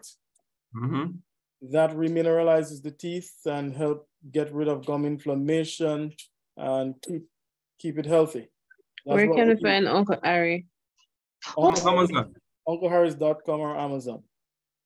And I see also a couple of brands of neem toothpaste getting a little more popular these days. Neem those is are available. Those are fluoride free. Yes, so just look for fluoride free. Tums, I think, is also fluoride free.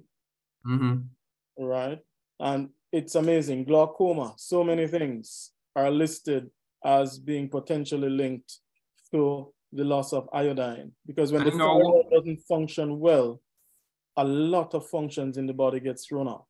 In our water consumption, how much does filtration help with removing the fluoride? So if you have a good quality filter, yes, that can remove the fluoride, the inorganic fluoride, completely from the water. So everybody should probably think about getting a filter. I have one on my main line that comes into my house. I have two on There's my a, here in Jamaica. yeah, so there's a big one and a filter change. I think a couple months, 1 month ago, Michelle came and changed my filter. I don't see Michelle online. So Michelle, thank you for changing my filter for me. My cartridge, so I am getting nice, clean, fluoride-free water in my house to bathe with and to do whatever. Very nice. And it saves your faucets too. Oh, yes. Now, interestingly, Doc, zinc deficiency and magnesium deficiency are also linked to the iodine dumping, iodine depletion, right?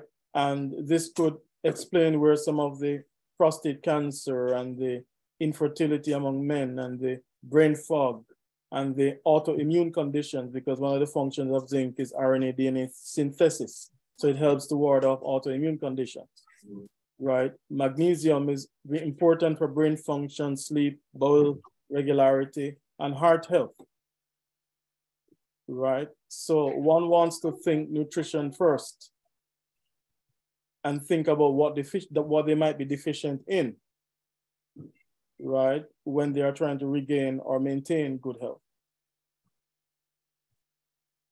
So just take down the URL so that you have the information. All the research data is down below.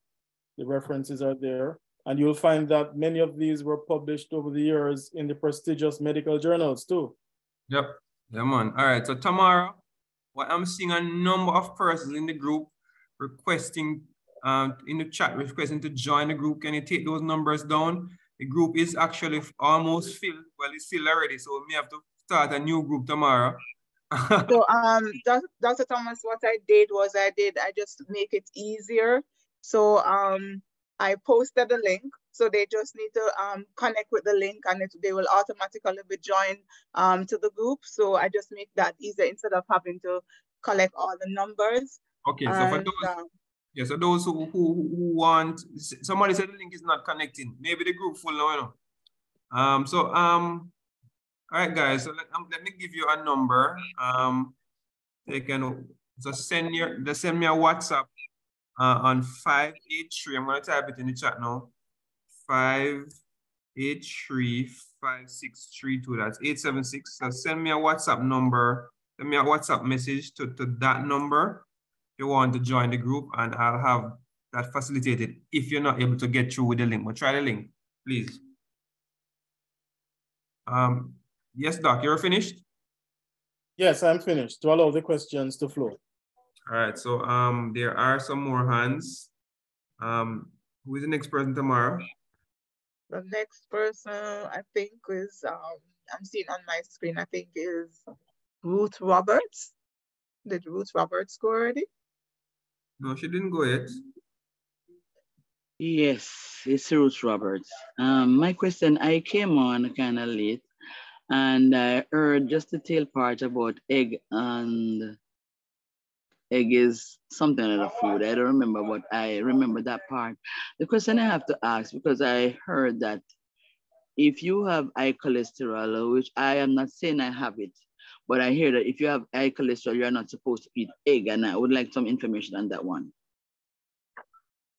All right, we have a lot to share. Dr. Nicholas, can you go ahead first, please? Yes, so research have shown that it is actually mythical to think that the cholesterol in egg is harmful. In fact, the contrary is true because the egg is loaded with lecithin.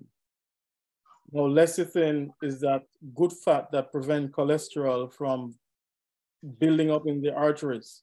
And lecithin actually has powerful properties to clear the arteries when your cholesterol is high. The challenge that we have is that we tend to over fry and overdo things.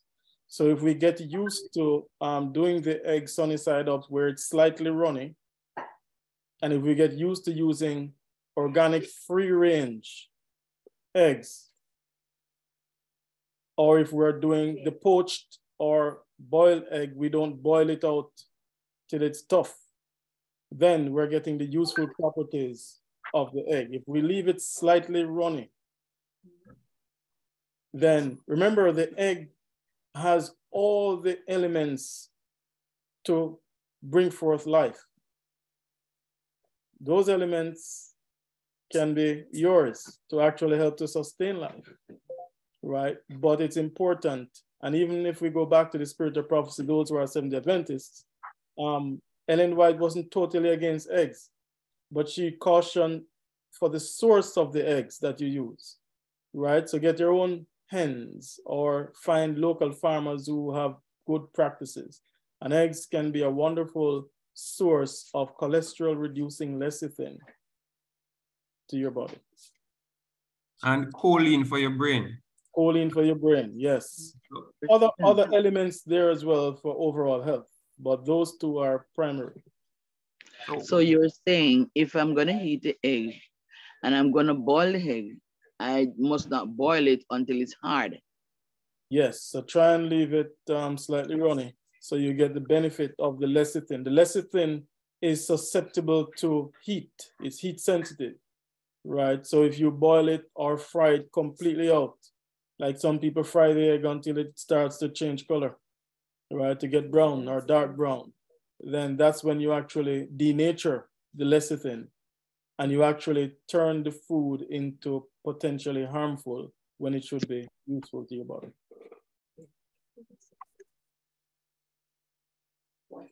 All right, so to answer the question directly, mommy, yes, if you have high cholesterol, you can still have your eggs. The cholesterol in eggs is not harmful for you. And you know, that should not be a concern based on the research that is there. Even the American Heart Association, you know, is now putting out that dietary cholesterol doesn't increase the risk of heart disease and doesn't raise your cholesterol levels to significant levels that should cause your heart to be in any bad shape. So you can have eggs, just as I said, that's how Doc recommended.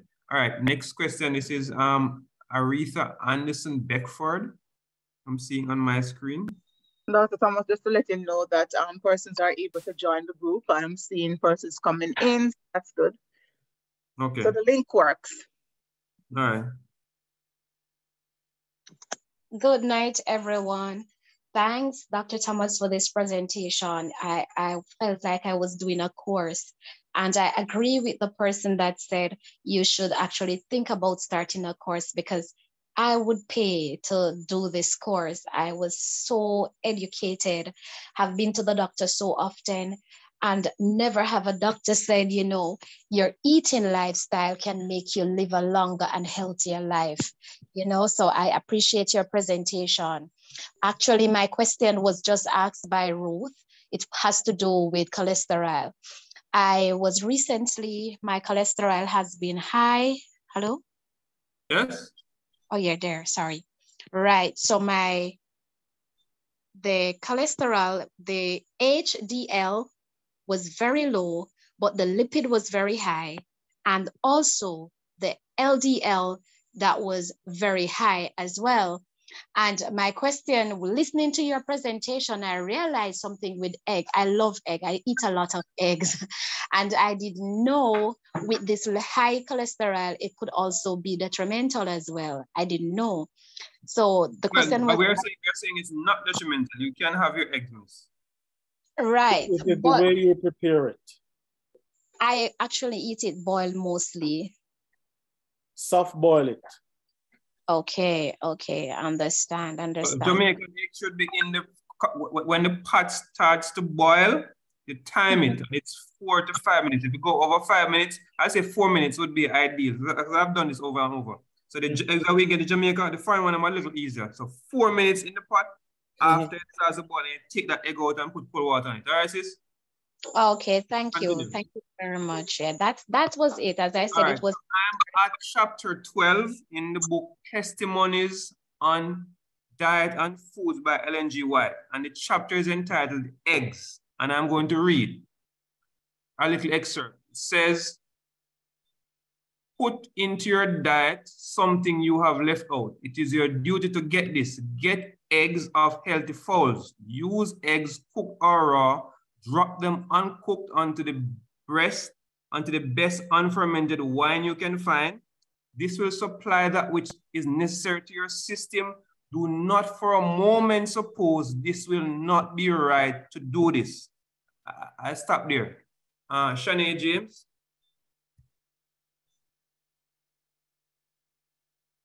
Actually, Shane.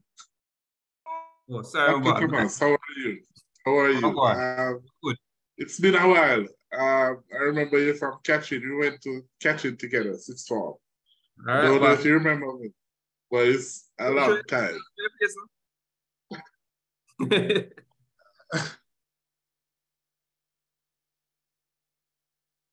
All right, may I try me go to face. Kind of put on a little bit more weight. Together, man. Yeah, man. All right. Yeah, man. You remember that one. Yeah, man. Yeah. So excellent presentation.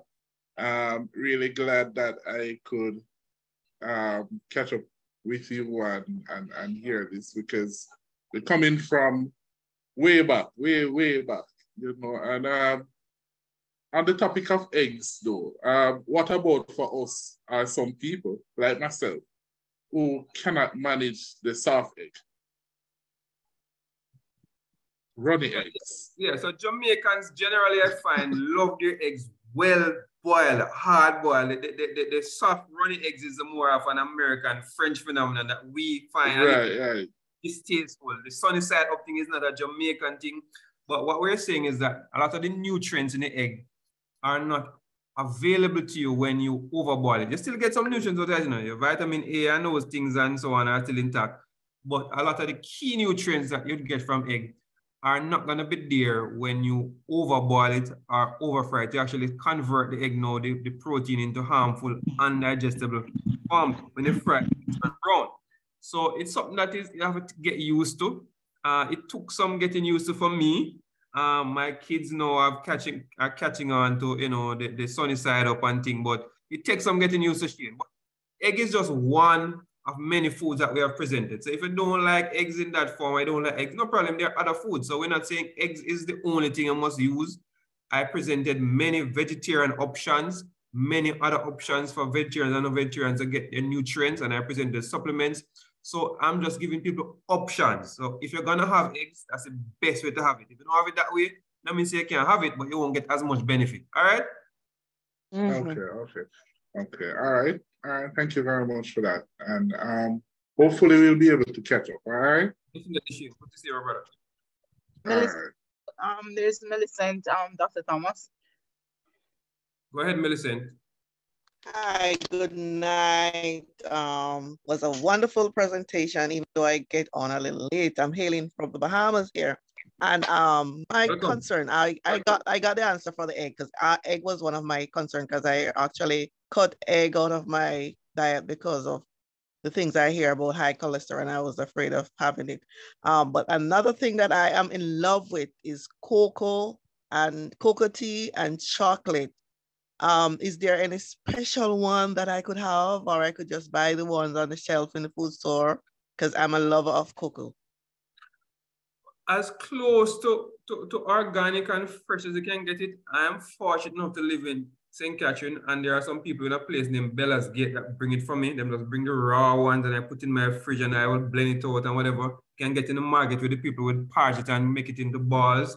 And then there are some powders like Roma cocoa, which I think they may have added some preservatives. I'm not sure, but check the label and see if you're getting raw organic cocoa. Most cocoa are not, there's no GMO cocoa right now. So most cocos are gonna be organic. Sometimes they're sprayed with chemicals, but the cocoa bean itself is very unlikely to be affected directly because it's in the pod. People tend to use chocolate as an alternative. If you're gonna use chocolate, it has to be dark chocolate, which contains a very small amount of sugar and dairy. I don't do sugar much and I don't do dairy at all. So I prefer the raw cocoa, and I will add my coconut milk and my other things to it. But I understand that cocoa rotten the bones. I don't know if that's true or it's just a rumor going around. Well, any food are gonna have upsides and downsides. They're gonna have anti-nutrients. So cocoa is one of those that may have anti-nutrients and may affect absorption. So you're not gonna overdo cocoa and drink cocoa tea every day, day in, day out. Rotten in the well, bones, if it left up to me, I would have a cup of cocoa tea every night before bed. Well, I don't recommend that you overdo any food in moderation, because even soybeans, as I said, which is a staple for many vegetarians, has its downsides. And while I don't want to, cast a dash or whatever, any food, you need to be moderate in even things that are helpful. I don't know about the rotting the bones. That seem a little extreme characterize cocoa, but cocoa is not a perfect food. No food is perfect. All of them does have negative sides to them, and so use in moderation. Even water, you can't overdo that either. All right. All right, thanks. Can I weigh in very quickly? Yes, so, go ahead. So the cocoa and the chocolate have sister chemicals to caffeine. Yes. By the name of theobromine and theophylline. And these alkaloids, what they do, they tend to rob calcium from the bones, but not a significant, they're not significant calcium robbers like sugars. But anything that robs calcium from the bones, even in small amounts, can lead to some level of toxemia. So one can go to the carob, C-A-R-O-B. Now the carob is a coffee, chocolate, and cocoa replacement, and it's rich in calcium. And it's good for, in Jamaica, we call it the stinking toe, right? But it's from the locust bean. So you can get this at the health food stores or in the market. Or in the market too, right? But you can get the powder, the roasted organic carob. What's the name of it? C-A-R-O? C-A-R-O-B. Okay. Yes. So when the Bible talks does it taste like cocoa? It is a chocolate. You will love it. You will like it. Okay. You will like it. It has a similar flavor, but it actually adds calcium to the system. Okay, so if I'm taking cocoa and it's robbing the calcium from the bone, what about me taking supplements to build back to give back the calcium to my body that it needs? Well, I would stop what is causing the degeneration. So if you know the source, you want to take that thing out if you think, if you get information on the source that is causing the calcium rob. Yes, because sometimes, especially as we grow older, and if we have any vitamin D deficiency, for example, calcium will not be properly taken up in the gut. And then you will have abnormal calcium deposits in the joints and even causing cataracts and atherosclerosis when combined with too high a blood fat, which is too high triglycerides. So you don't want to, because your taste buds are tainted, to continue doing the bad thing and say, well, I'll take a supplement. It's like the diabetic who says, oh, I'll eat the fatty foods and the sugary foods and then take my insulin. Right, they're hurting themselves. So just a time check, guys. It is now 6:16. We have until... We're in Jamaica, most of us. 8:16. Oh, my apologies. I keep. So it's now 8:16, and we are 60 minutes overtime. I intended to finish at 8. Yeah. So we're gonna ask the other person just to make your questions brief. I will answer them quickly. I just want to add that I did speak to calcium supplementation earlier, that most calcium supplements are not advisable. The best way to get calcium into your bones is exercise. That's how you get calcium from your food into your bones, by doing walking and resistance training and weight bearing exercises. So don't neglect that in conjunction with your diet. You were finished tomorrow. I want to say something else. Sorry about that, interrupting. That's okay. So just I briefly scanned the chat. Persons are asking about the type of multivitamin recommended. The presentation was very comprehensive. Dr. Thomas gave recommendation. You're going to have that. Once we post the recording will be posted, the presentation will be posted. So if your question is around that, then you can know that that information is going to be, you'll have that information. For those, as Dr. Thomas said, if you could just, because you want to try to get as many persons as possible, just try to make your question direct so that we can get through and everyone benefits. We have the chat room for only 30 minutes more. Thank you. All right, Robert. Hi, good night, everyone. Joined on late, guys. Sorry about that. Sanaka here. I have a question. What if there is a 12-year-old who has been vegan from birth? Sorry, go again?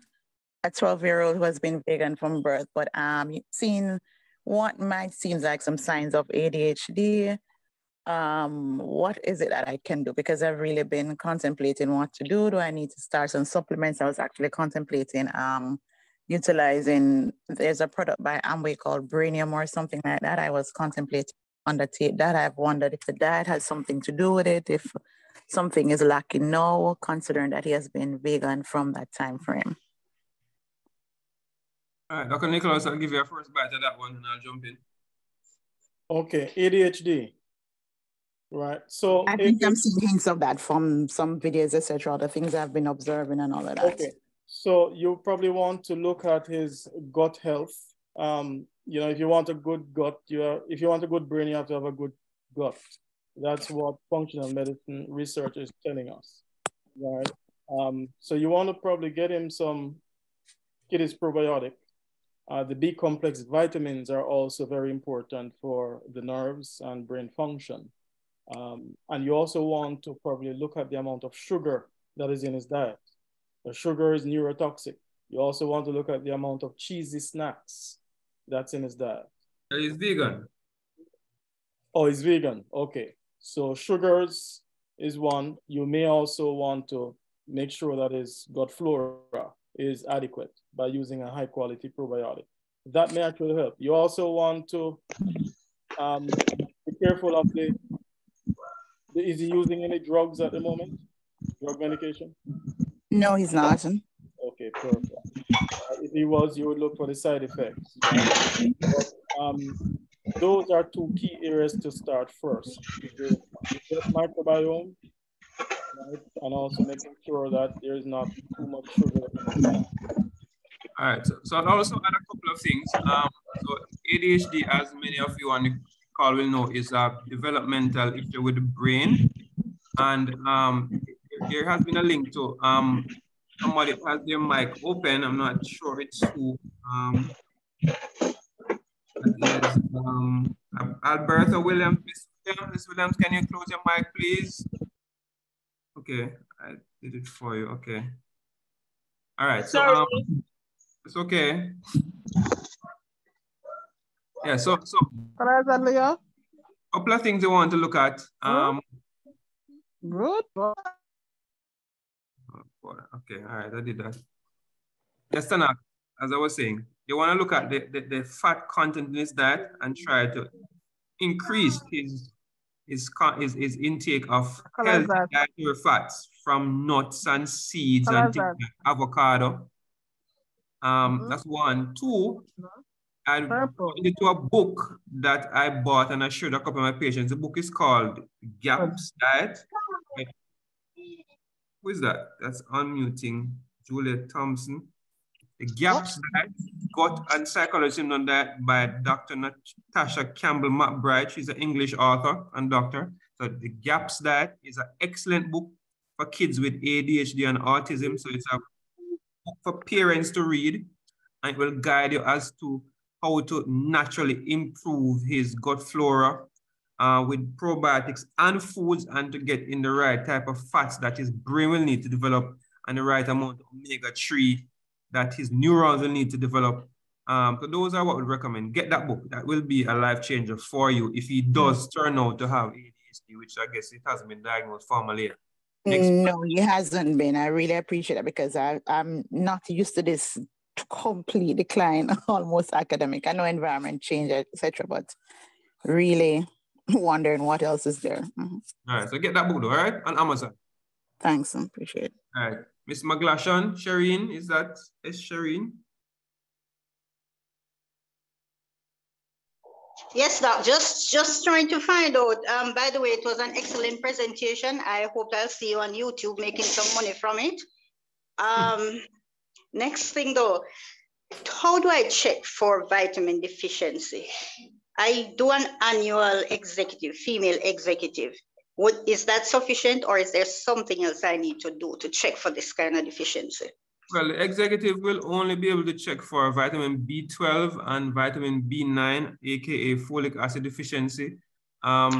Additionally, we could request a vitamin 25-OH D3, vitamin D levels for you, but like vitamin A and other B vitamins, and vitamin K and vitamin E. There aren't any tests in Jamaica available for those. We would diagnose those based on symptoms, but I want you to be proactive and use the presentation tonight to make sure that you're getting adequate amounts of all the vitamins, because you don't want to wait until deficiency comes.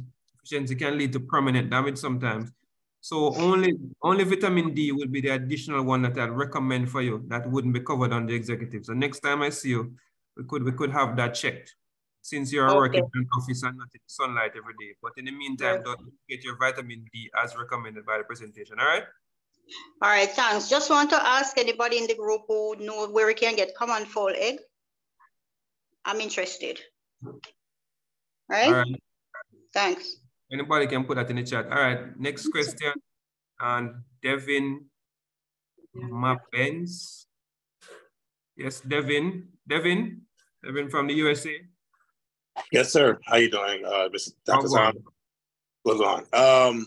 My brother-in-law, right? Yes, sir. Okay. So my question is, a lot of these vitamins.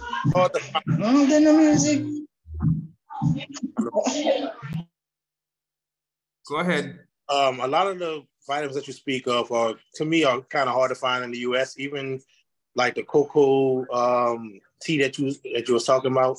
So, what would be alternatives, like for somebody who lives in the U.S. to find an alternative to the vitamins that you talk about?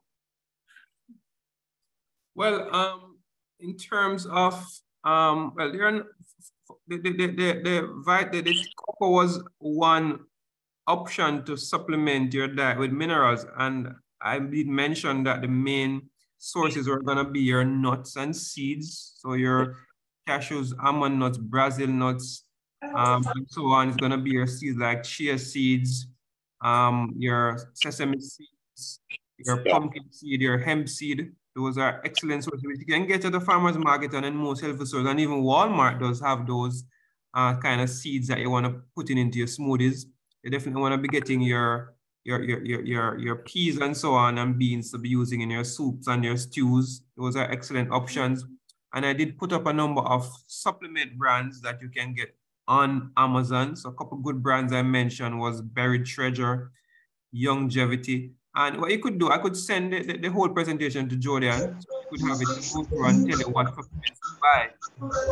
Because of your unique issues. So certainly, the supplements I recommended would be of benefit to you. But most of the supplements you can get on Amazon. And cocoa, you can actually get on Amazon. You can get cocoa powder on Amazon. Devin, everything is available there. I can guarantee you. I've seen it. So it's not hard to get if you go on Amazon and search for organic and the carob that Doc mentioned. I'm not sure if you get that on Amazon, but you could try. But I'll send the presentation to you so you can go through and pick out those aspects that are relevant to you, all right? All right, thank you. Appreciate it. The carob is available on Amazon too. All right, carob is available on Amazon. All right. Thank you. Ryan, your time. Hi, good evening, everyone. All right. So 3 quick questions. In regards to the egg, so you're suggesting to eat the egg raw? No, sir. I'm not suggesting it. Consuming it. You soft boil it. You see, you boil it until you cut it, the yolk is kind of running out, but the white is hard. And you kind of fry it slightly with the, and you don't turn it over. So you fry one side and the other side is kind of semi-raw. But if you want to call it raw, no problem. I know what you mean by raw. But yeah, yes. Not how we like it, right? All right, cool. Second, is there any credibility in the fact that what the plants that goats eat, human beings can eat? Dr. Nicholas, you want to take on that one? I don't know what to say. Well, it means that we can eat it too. Okay. Well, the thing is that there are some things that our stomach may not be well adapted to, that the goat can produce the enzymes to deal with it. There are certain alkaloids in certain plants that the goat can metabolize that we can't, right? But we know the goat will eat the cabbage and the callaloo, and we already enjoy those.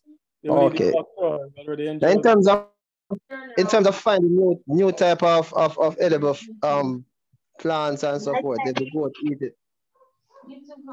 Well, the goats generally avoid poisonous plants, right? But I wouldn't tell you to go and eat the Grass. Some of the bushes and some of the grass that they go to. Right? Let's Okay. stick to what we know. The bok choy, cabbage, the callaloo, these that we will eat is good enough for us too. So let's not experiment. We have time for only, I apologize for cutting guys, Sure. but we have time for only one more question. Okay. One last question. In terms of somebody want to put on weight. Else, since you Okay. All right. Okay. question, No problem. Somebody else another chance. No problem. No problem. No problem. Yeah. So one last question. Hello, good night. Okay, good night, Good Veronique. night. Yes, my question, I heard great presentation. I heard spoke about hair loss and the lack of minerals and vitamin that could cause it. I'm not sure if I am already or a person is already experiencing such, what can be done? Well, hair loss is a symptom that has many root causes, Veronique. Mineral deficiency is just one. So hair loss, depending on the type, it could be alopecia areata or totalis, or it can be due to eczemas, dandruff, allergy problems. It can be due to fungus. It can be due to stress, hormone imbalances. So it will be difficult to recommend that you need X, Y, and Z mineral just based on a hair loss symptom only. We would need to probably try to figure out what is causing your hair loss and then give you the appropriate nutrient or treatment for that. For what is worth though, I did say a number of nutrients, minerals in particular. I'm trying to go back to the slides. Just selenium and zinc, and are very essential for hair growth and skin integrity generally. And you want to make sure that you're getting adequate amounts of your nuts and seeds to make sure that you're properly mineralized. But to give it could also be hormonal too, Doc. So if she's menopausal. It could also be hormonal. So if she's menopausal. Yeah, it can be thyroid related too. There are lots of issues. Yeah, so Veronique, we would need to probably go through your history and examine you and look at the hair, look at the scalp, and take and look at the history and see what's going on, do a few blood tests. That's a wide one to ask. Oh, okay. Okay. Where are you located? In Jamaica? Yeah, I'm in Kingston. Kingston. All right, so join the group now. And you can probably get a better. Yes, I just joined. All right, good. All right, guys, thank you all. I'm going to hand over to my moderator, Karen, to just close off, as it was amazing being with so many of you and hearing the questions and just the love and the appreciation for everybody. I'm really happy that I did pour out and share the my knowledge. Karen? Well done, Doc. Thank you very much, Doc. Excuse me 1 minute, Karen.